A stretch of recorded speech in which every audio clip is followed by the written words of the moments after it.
All right, good morning, everyone. Let me spend a few minutes just going over grading categories as well as these next week and a half. Okay, so we'll go, our class period is 11:40 to 12:35. Okay, so here's the rest of our class period here. Slightly shortened because of advisement. Okay, so I sent this out in a remind a couple days ago. So I want to make sure that we're all on the same page here. This semester, we are splitting up quizzes and tests into two categories, summative and formative. Summative being tests, formative being quizzes.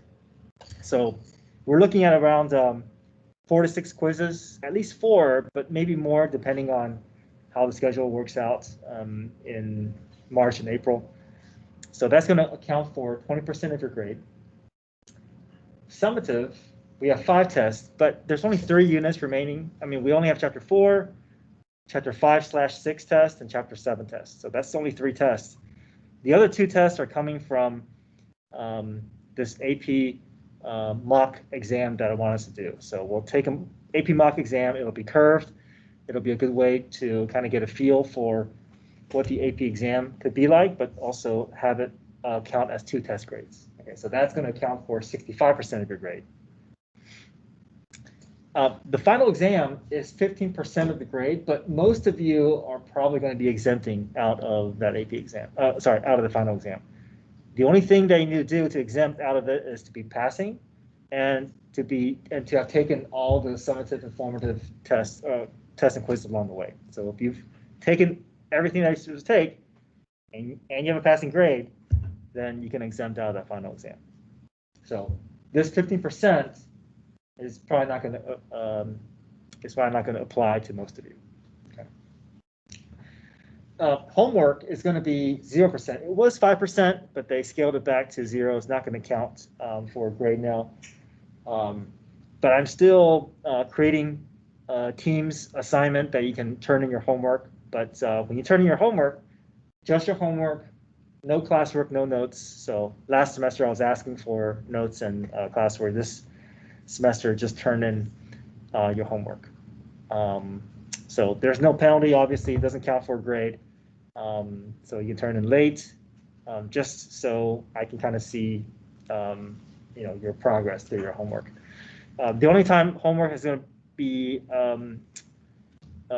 something that is counted is when you are trying to, if you want to do test recovery up to 79, then homework will be, I'll ask for you to turn in your homework for that unit so that I see that you're progressing and understand the concept before you do a retake of that test. Okay, any questions with grading and grading categories? Okay.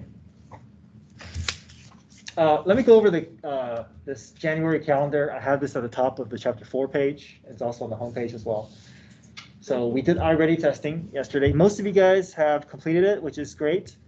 But some of you either haven't started it or you're halfway through, but you didn't finish it.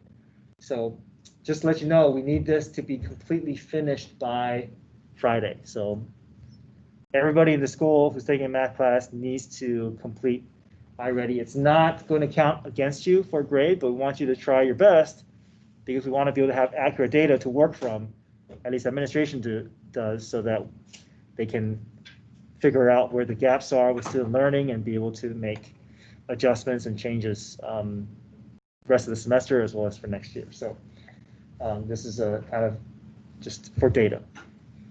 Okay. Anybody have any trouble starting iReady or have trouble getting in or working through it? You can always come back to it later, but we do need it finished by Friday. Okay.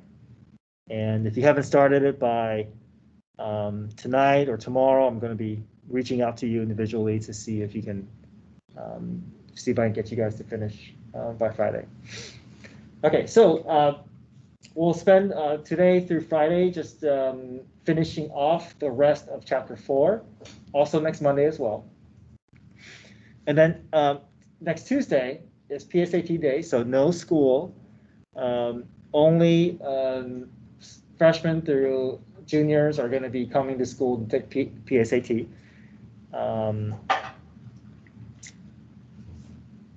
Yeah, so the asynchronous day, I'm not going to assign anything. I'm just going to, if there's anything, just to continue finishing the homework from the previous day. Okay. Make sure if you're coming to take PSAT that you bring your own calculator, you bring your own pencil, and understand that there's that dead period between 12 and 12:45 where you can't do anything but put your head down. So, yeah, no phones, no books, no anything between the time that your test ends and when you're dismissed. Okay, so no school on Tuesday. Wednesday, we're going to be beginning our test review for chapter 4. But I want to spend some time doing graphing calculator work. So if you have a graphing calculator, I will encourage you to get your hands on one. So either, I think I'm going to be working off the 84, but 83 or TI-83, TI-82, those are all sufficient as well. And I want us to be able to have gain comfort in terms of the things that we need to do, such as graphing, pulling information from the graph, take the derivative, take the depth integral. There's going to be calculator active problems on the AP exam, and we need to be able to efficiently get to those answers using the graphing calculator. So I'm going to create a summary sheet with all the details, and obviously you can use it on a test. And I'm guessing that AP exam will also be open notes. So, that'll be a kind of good summary sheet to kind of get us to practice with these skills that we need to be able to do with our calculator. But it's also going to be built into a review day, so we'll spend the time reviewing as we are doing calculator work. Thursday, Friday, and Monday, test review day, and then we'll have a test on Tuesday, the 2nd. Not next Tuesday, but the Tuesday after.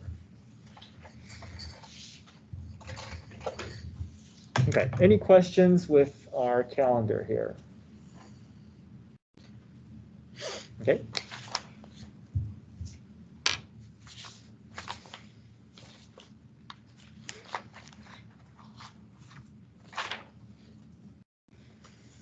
Okay, so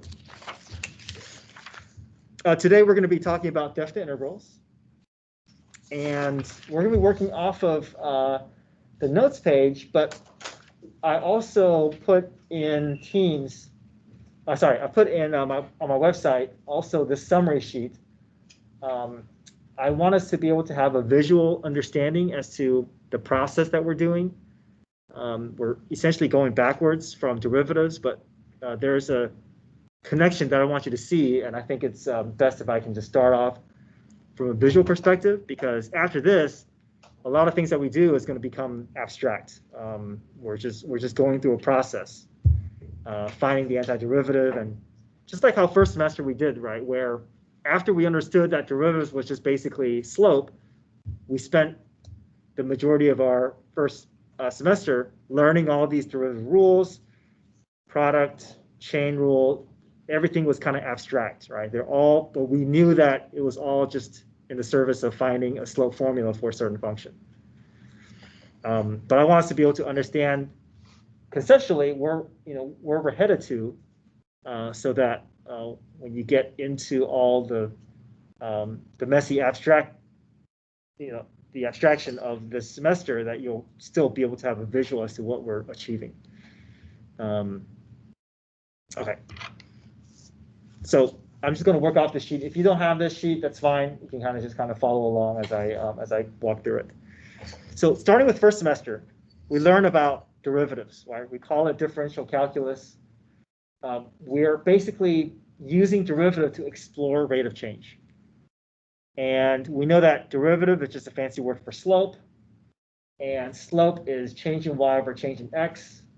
But we learned that we're able to not only find the slope of a static graph where the slope is the same all the way through, we're able to use this formula, use this concept and find the derivative or the slope of an ever-changing graph. So a graph that has an ever-changing slope, we have a formula that will tell us the slope at every point on that graph, and we call that the derivative function. Okay. Now this semester, we're going to be undoing this process. Okay, so imagine slope is changing y over changing x. That's a division process, right? If we want to undo division, you do multiplication. So let's say we want to multiply these two these two terms together. So that means it's x2 minus x1 times y2 minus y1. Right? We're undoing division by using multiplication. So x2 minus x1, that's just going to be some horizontal distance, right? y2 minus y1, that's just going to be some vertical distance. So if I do horizontal distance and vertical distance, the result is the area of a rectangle, right? And the last quiz that we took was all kind of area related, right? We did table of values, we did width times height, we pulled values from a table, we found the width, a common width for a function, and we went through the intervals, and that was the area of a rectangle as well. We did area, limit definition of area, where we did infinite numbers of rectangles, that's also area. So that's all leading to this, where we're gonna have a much more efficient way of finding the area of a region. And the last quiz, we also did power rule for integrals, and we're going to see that the power rule for integrals is going to be adapted in a way where we can find the area of a region. Okay. So derivative finds slope, integrals finds area, but really it's just two sides of the same coin, right? We're doing this process and we're undoing it. So I want to show that that connected relationship between derivatives and integrals by using two graphs. Okay, so I may want to zoom in for those of you who don't have it, so you can see things more clearly.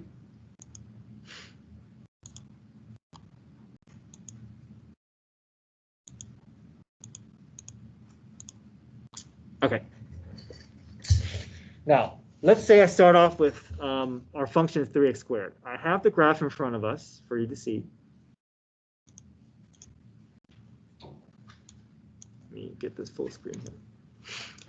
So I'm just showing, this is a parabola, right? I'm just showing part of the parabola. I'm not showing the other part here, but it's a full parabola. I'm just showing in the first quadrant here. Now, what's the derivative of 3x squared?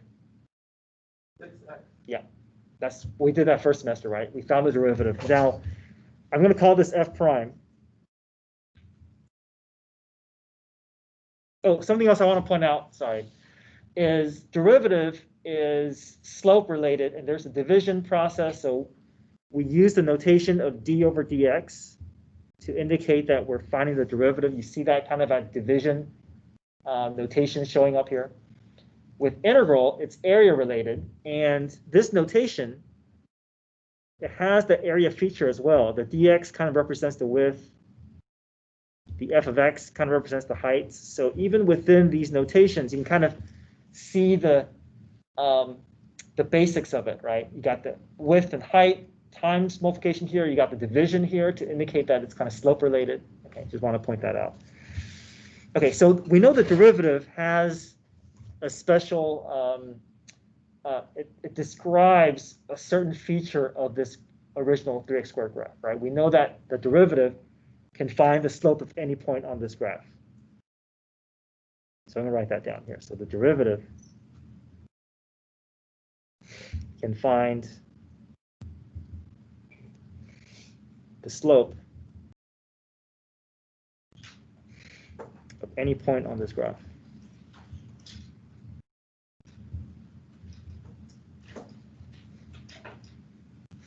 So for instance, let's say, so these are hard to see, but that's 1 and 2.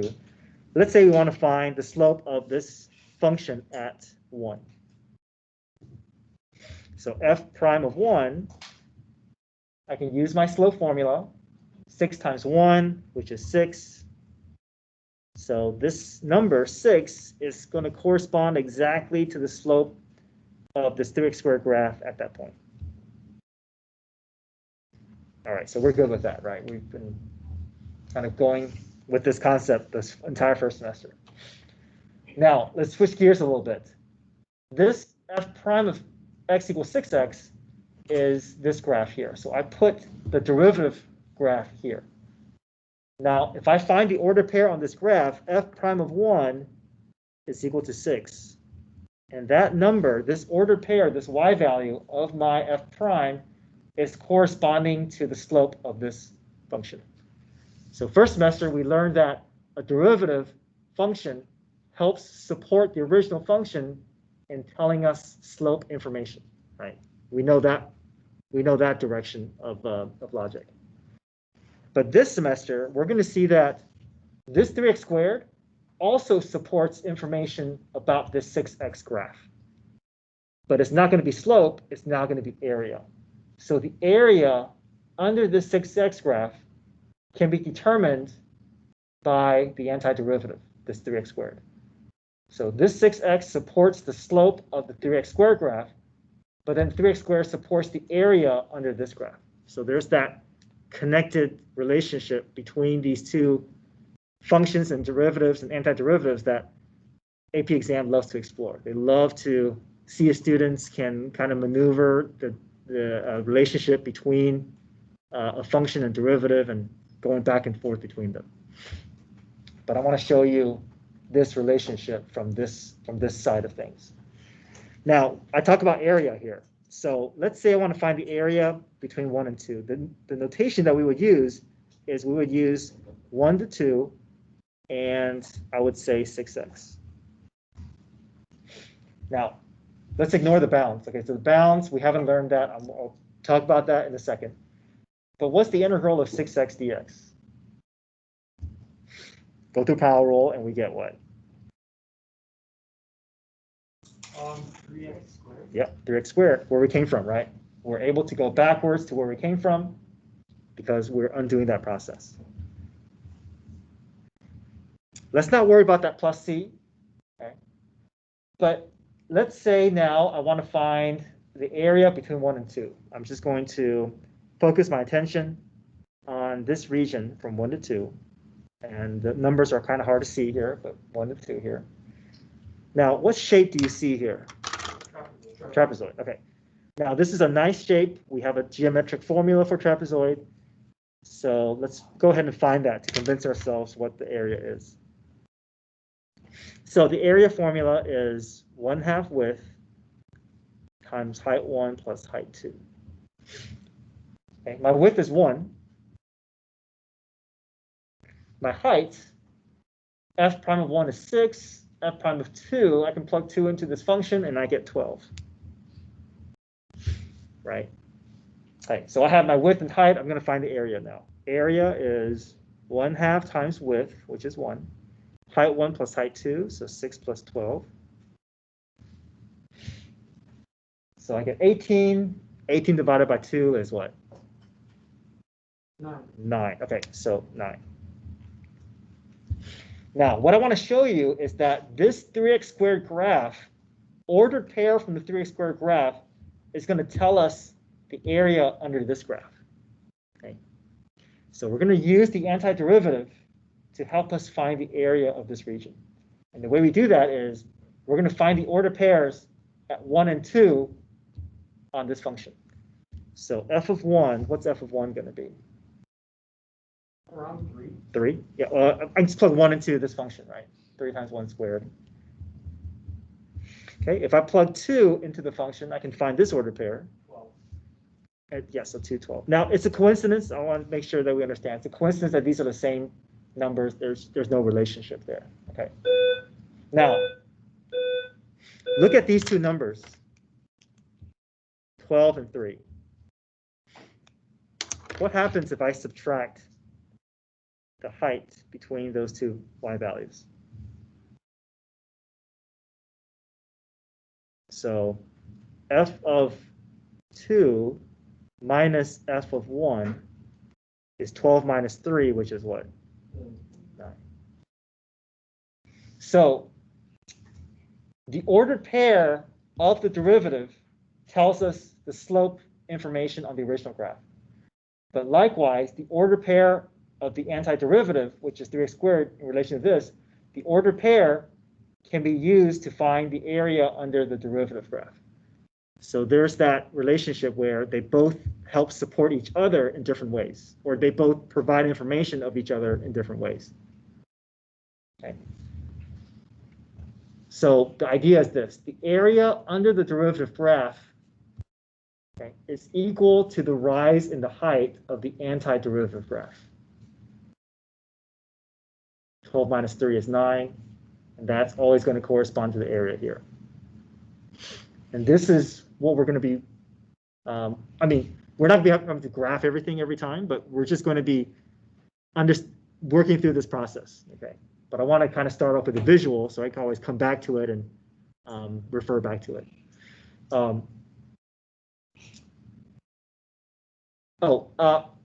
I think some of us may be thinking, why do we need the antiderivative if I can just always find the area of this region, right? I'm able to find it without the need of this 3x squared. But this is a simple example where we have just a linear graph, right? Imagine this was like, 3x cubed plus 4x plus 6. It's a graph. It's going to have, if we're talking about a curved graph that's not a defined shape, we're not going to be able to find the exact area because we don't have a formula for it, but we can always rely on the antiderivative to help us find the area of odd-shaped graphs that aren't otherwise difficult to find. But I started with the trapezoid here, so I can convince you that there's that relationship. This antiderivative can help support the area under my derivative graph. Okay, so we're going to be exploring this relationship today. Another thing I want to point out is that derivatives and integrals, they're basically procedures that kind of undo each other. It's like if I'm adding a value to something and then I take away that value again, I'm just left with what I started with, right? If I add something and subtract something away, I have what I started with. So right now the notations kind of may seem kind of foreign right now, but these theorems kind of help support the fact that derivatives and integrals are just they're just different opposite processes that cancel each other out. So I want you to see something here. This second theorem of calculus, you see that d over dx, that means a derivative is being applied. And then integral is being applied, antiderivative is being applied. So a derivative is applied on top of an integral of a function. Basically, what I want you to see is that these two operations kind of cancel each other out, and I'm just left with f of x related. So there's more things to it, but you see that my structure is the same. I started with f of x, I ended with f of x because my two operations are just going to kind of cancel each other out. So that's a relationship that I want us to be able to understand, and we're going to keep coming back to it the remainder of this chapter. The first theorem is also that relationship. You see that integral notation there? There's the antiderivative process going on here. You see that f prime? That's a derivative process. So I'm applying an antiderivative on top of a derivative of a function. And what's going to happen is they're going to undo each other, and I'm just left with what I started with, my original function.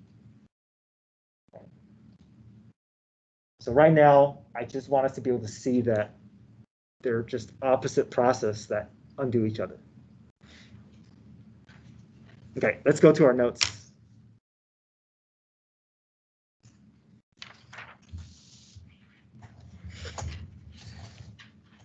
So this is the first theorem of calculus. Okay.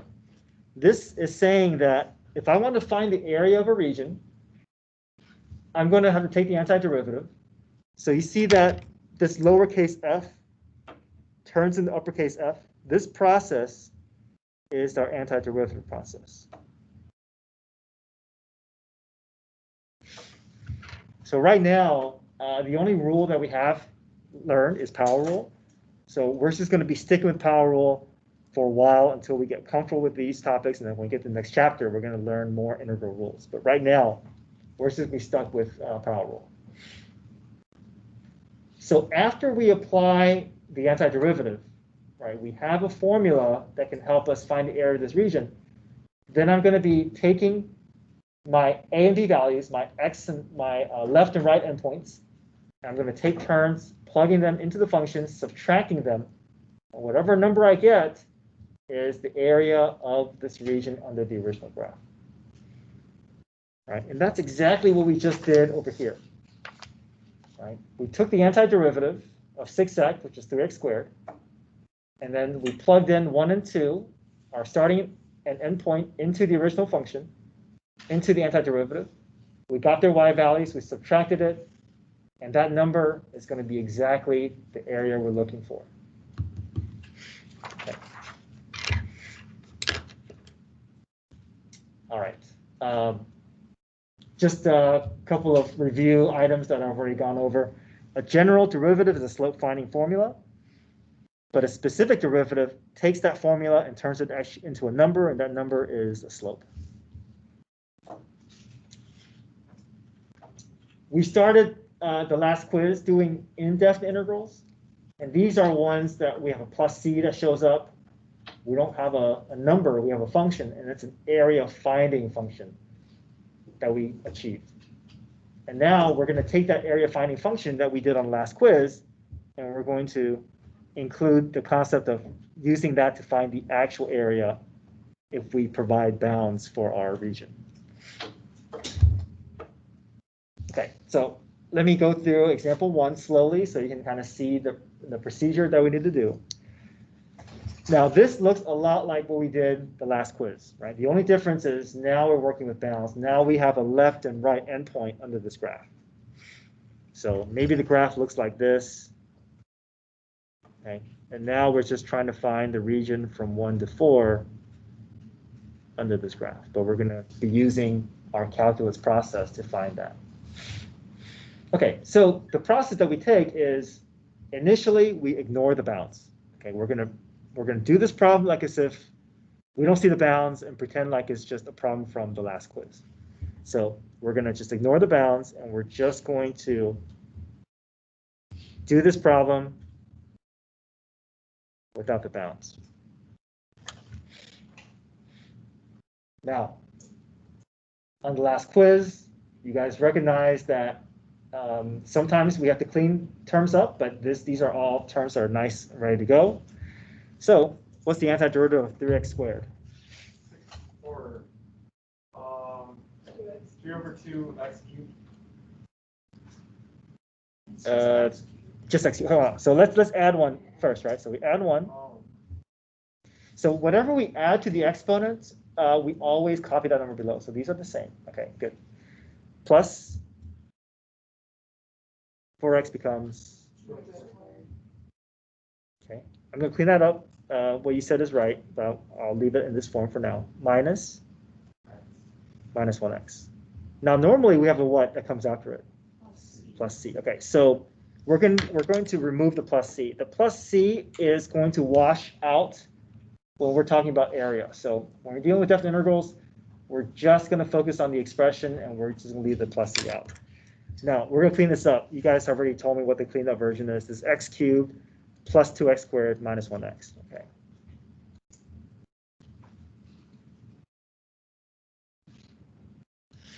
Okay, we found the antiderivative. Okay, we've achieved this step. We've gone from lowercase f to uppercase f. This procedure, this antiderivative process, we've completed. Okay. Now that we found the antiderivative, we're going to use this formula to find the area under this curve. And now we can work in the bounds. And the way you work in the bounds is you put a half bracket, and then you just copy the numbers that you saw here. So my upper bound is 4, my lower bound is 1. Okay, so we're using this formula to help us find the area under this original graph between 1 and 4. Any questions so far? Now, the way you plug in is you always plug the upper bound first. Even if this number ends up being smaller than the lower bound, whatever number is sitting here, you're just going to blindly just plug it in. Okay? Don't worry about which one is higher, which one is lower, at least not yet.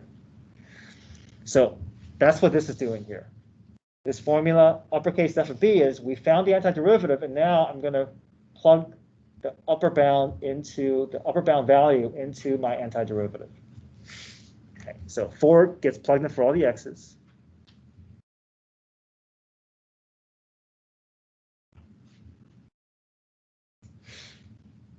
Okay, that's my f of b. Now, minus, I like to protect my second region with a set of parentheses because this minus is going to affect everything that comes after it. Now we can plug in what?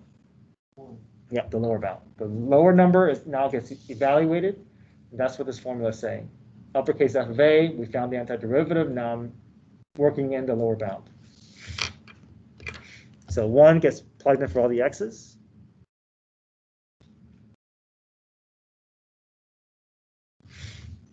And now the accumulation of these values is going to tell us the area of this region here. Okay, clean this up.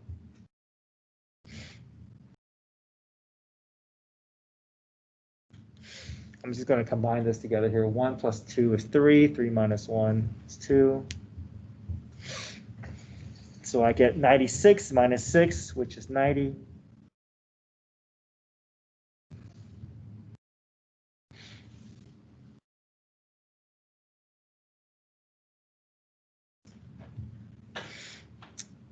Okay, any questions with the process?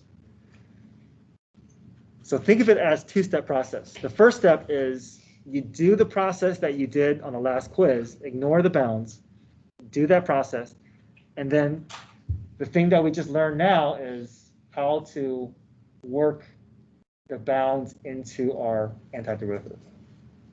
So imagine you're just adding a step to what you were doing on the last quiz. And then we're able to not only have an area finding formula, now we have a specific value which tells us the area under the original graph, under the starting graph.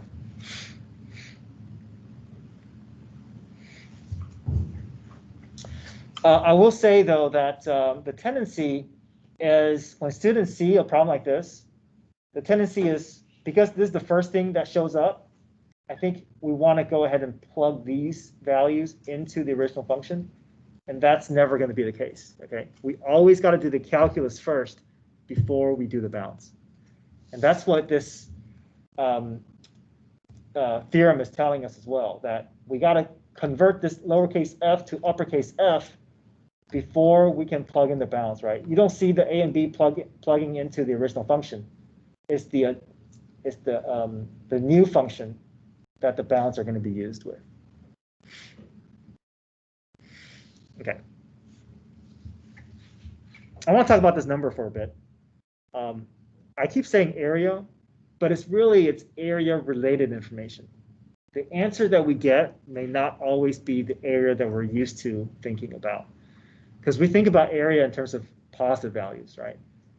So it's possible that we go through this process and we end up with a negative value. And I'll talk about what that means and what it means visually for our graph. So let's try this problem here. We have a definite integral from -2 to 1 of 2x dx. Just like the last problem, we're going to ignore the bounds. We're just going to handle this problem without the bounds, get the calculus out of the way first, and then we can decide what to do with the bounds. Okay. This is a nice and easy problem, no cleanup, just one term. So what's 2x turning into? Yeah.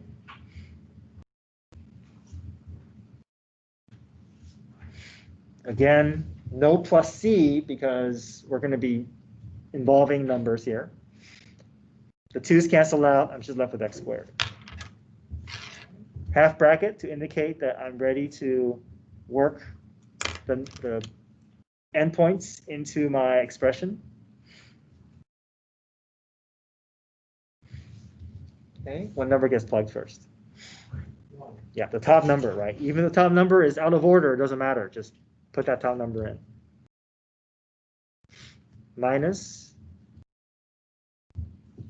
-2 squared. And what does that become? Yeah, 1 minus 4, which is -3. Okay, so this is strange, right? We're looking at this number going, that's not what I think of when I think of area. So I want to talk about why we're getting that -3. Okay, I want to draw a picture of this to show why that -3 is showing up. We're talking about the region under this 2x graph, but really it's the region between the graph and the x-axis. So 2x is a linear graph that has a slope of 2 and goes through the origin, right? So here's 2x. Now, if you want to, we're going from -2 to 1. And I'm going to shade in the region that this is looking at. It's looking at the region between the x-axis and the graph. So if you look at this first region, you see how all these regions are below the x-axis? And then this other region, because we're going from -2 to 1, this other region is clearly above the x-axis. Now what's happening is that these are going to be accumulation of negative y values. So the integral of regions below the x-axis is going to produce a negative value. So this is a triangle here. 1/2 base times height is going to come out to be -4. This is also 1/2 base times height, but now this is above the x-axis, so this region is going to produce 1. So if I combine this together, -4 plus 1 is equal to what? That's why we get -3. So if you find a depth integral, if you get a negative number, that just means that you have more regions below the x-axis than above it. There is an adjustment that we can make if we want to find the exact area. If we want to find the value to be 5, there's things that we can do to get that value. But for now, just understand that your depth integral is area related. It's an accumulation of regions, but it's not necessarily going to be the area that we have in our head.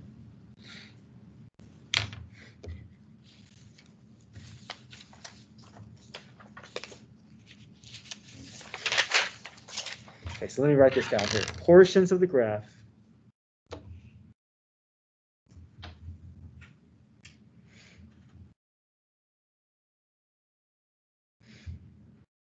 exist below the x-axis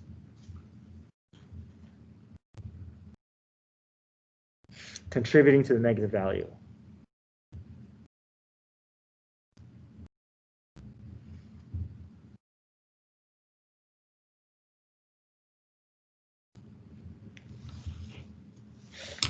Okay, so the next page, we're going to look at some properties of definite integrals, and we'll just see how far we can get. Okay, next page. Are we good here?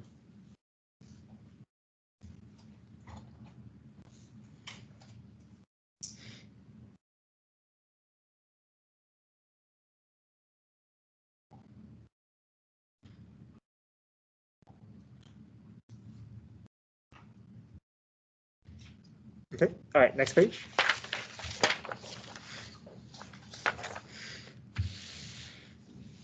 But I'm still going to use that concept of area because I think it's the easiest visual thing to think about. So the first property is depth integral from a to a of f of x. So imagine you had a function, but you're starting and ending at the same point. What that means is I start at a, but I end at a. That means I have no region to talk about. There's no width. So if that's the case, it's just going to be just starting, ending points the same. So whenever your bounds are equal, that means you haven't moved, which means that your integral is always going to be 0. Okay, I need to have some physical region width in order for me to have area related information. But if my bounds are the same value, that means I haven't moved, so there's no area to talk about. Always 0. Okay, second property is sometimes I talk about how when you're evaluating your integral, we always plug the upper bound in, regardless of whether it's higher or lower. That's true, but sometimes it's helpful to adjust the bounds so that we can read from left to right. Sometimes it's helpful. So this is a nice property to sometimes use, is the fact that, let's say the bounds are out of order. And we're going from right to left. I just want to say for now, it is easier to go from left to right. We're just naturally just kind of conditioned to think forwards. So if you want to go from lower to higher, we can always flip the bounds to make it easier to think about or to read. But if I flip the bounds, I got to make an adjustment, so I'm not changing the problem. So the way that you can make that adjustment is you pull a negative or negative one out. So anytime I want to flip the bounds, I'm always free to do it. I just have to make sure I balance it out with a negative in front. Okay, so that's one property that's helpful. The third property here, sorry, this is kind of a stray mark here. It looks like a negative, but it should just be positive here. So this is saying that if I have a large region, but there are some intermediate points in between the region that I can split up into smaller problems, I can always think of it as two smaller regions, or the sum of multiple smaller regions that add up to be a larger region. Sometimes it's helpful to kind of divide and conquer, to kind of take a large region and kind of split up into individual parts for helping us solve a certain problem.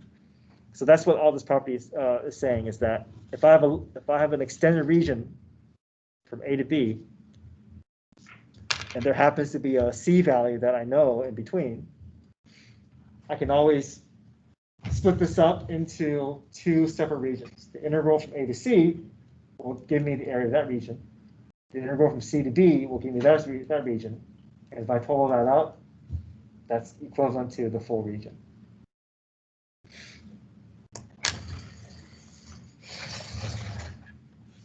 Okay, let's look at example 6. Sorry, example 3. We have two properties here. We have definite integral from 0 to 3 of f of x dx equals 4. And I have a definite integral from 3 to 6 is equal to -1.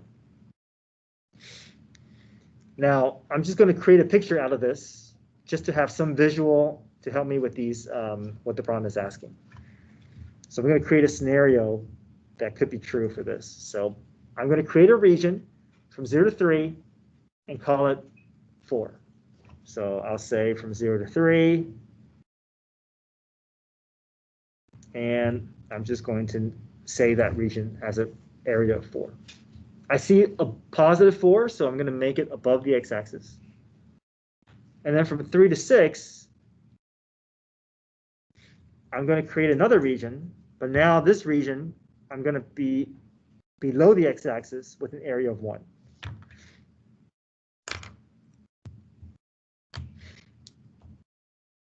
So I gotta make it negative.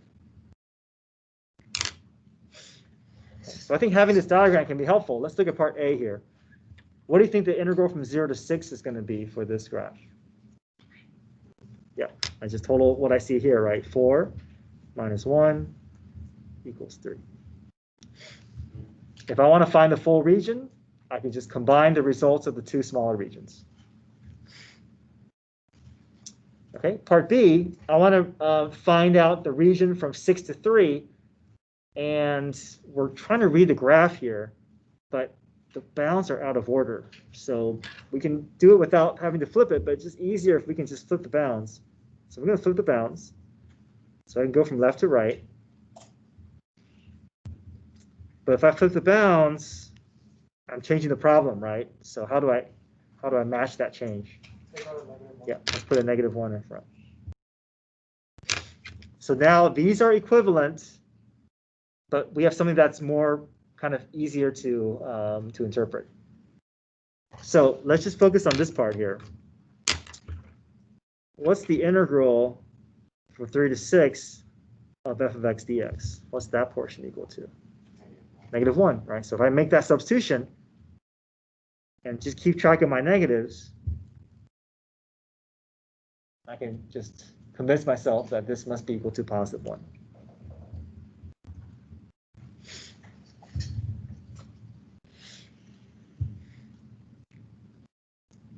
Okay, part C. What do you notice? Yeah. There's no area to talk about, so it's always going to be what? Always 0. No. Okay, last one that we'll do before end of class. Part D. Put a star next to this one. This is a tricky one here. And I first want to talk about how this is not the same thing as this.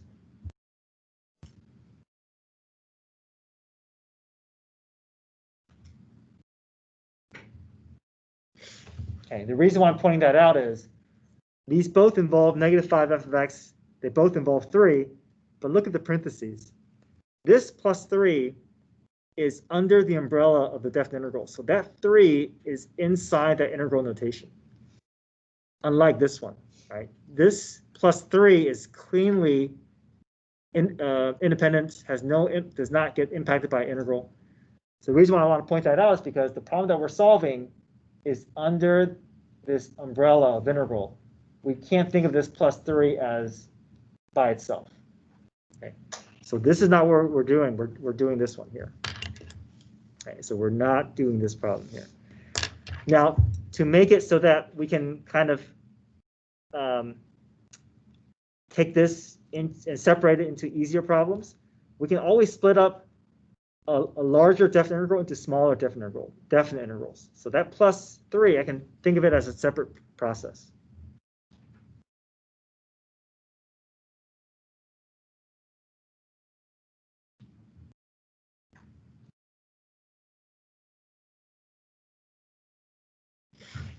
So whenever I see this problem, I'm going to treat it like 2 smaller problems.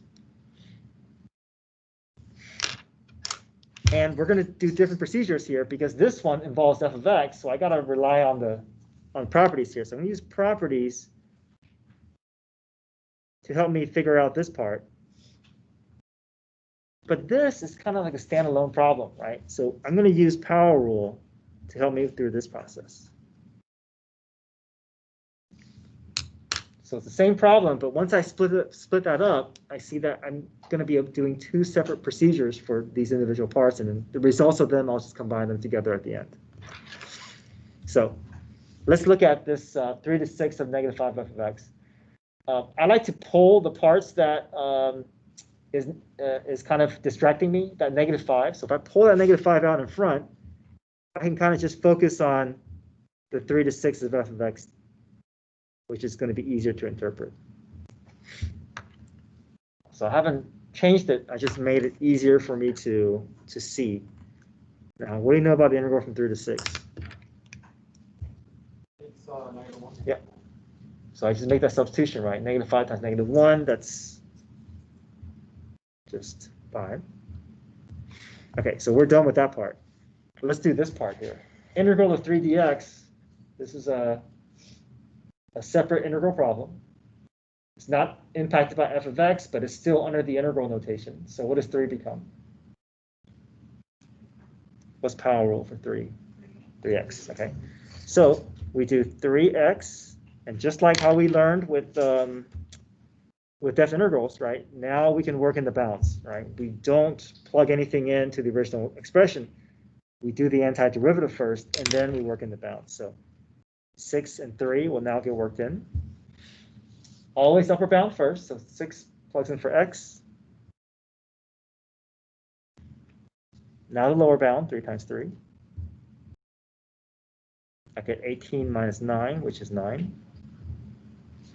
So now let's add them together, right? The result of this is 5. The result of this is 9. 5 plus 9. Our answer is 14.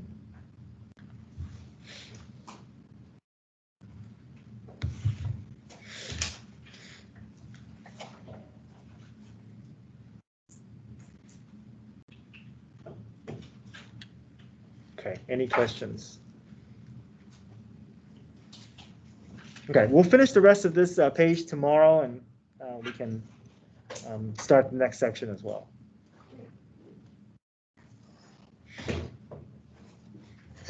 All right, if you're on Teams, you're free to go. Have a great day. finish your iReady if you haven't done so already. Thank you. Thank you. Have you taken your iReady?